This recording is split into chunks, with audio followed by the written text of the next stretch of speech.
Nanded municipal corporation के ख़वातीन व अतफ़ाल बहबूद committee के chairperson के हैसियत से कांग्रेस की कॉरपोरेटर सुरीता बरकले, जबकि नायब चेयरपर्सन के हैसियत से ज्योत्सना गोडबोले का बिला मुकाबला तकर्रुर अमल में आया। नवमंतखब नुमाइंदों की पार्टी कारकुनान और ज़िम्मेदारान की जानिब से गुलपोशी की गई और उन्हें मुबारकबाद पेश की गई।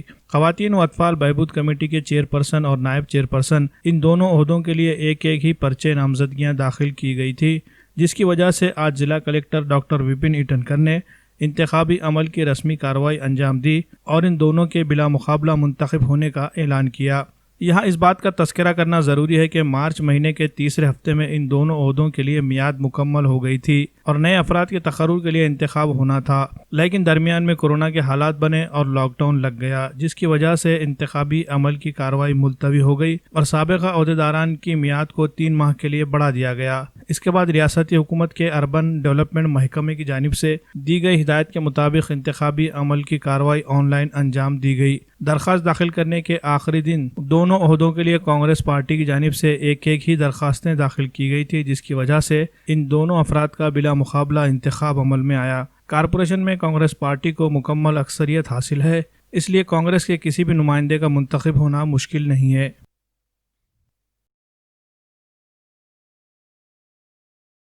बांधकाम मंत्री अशोकरावजी चव्हाण साहेब, DP चव्हाण साहेब, अमर राजूरकर साहेब ह्यांचा सगळ्यांचा मी आभार मानते।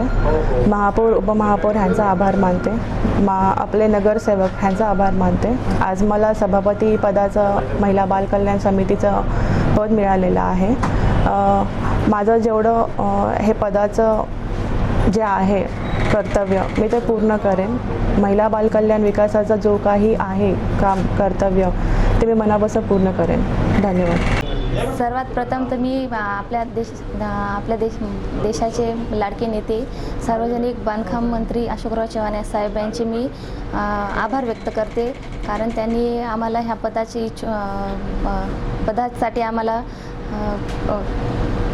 संधी दिली, त्याबद्दल मी त्यांचे आभार व्यक्त करते। आणि Amar Rajurkar sir, DP Chavan sir आणि आपले सभागृह नेते गाडीवाले भैया आणि त्याचप्रमाणे आपले काँग्रेसचे जे काही आपले काँग्रेसचे नगरसेवक आहेत त्यांचे पण मी आभार व्यक्त करते। आणि ह्या पदाचा मी जे काय कामं असतील ते आम्ही पूर्णपणे चांगल्या प्रकारे पार पाडू आणि साहेबांना कोणतीही म्हणजे अशी तक्रार देऊ देणार नाहीत। आणि साहेबांचे आभार व्यक्त करते।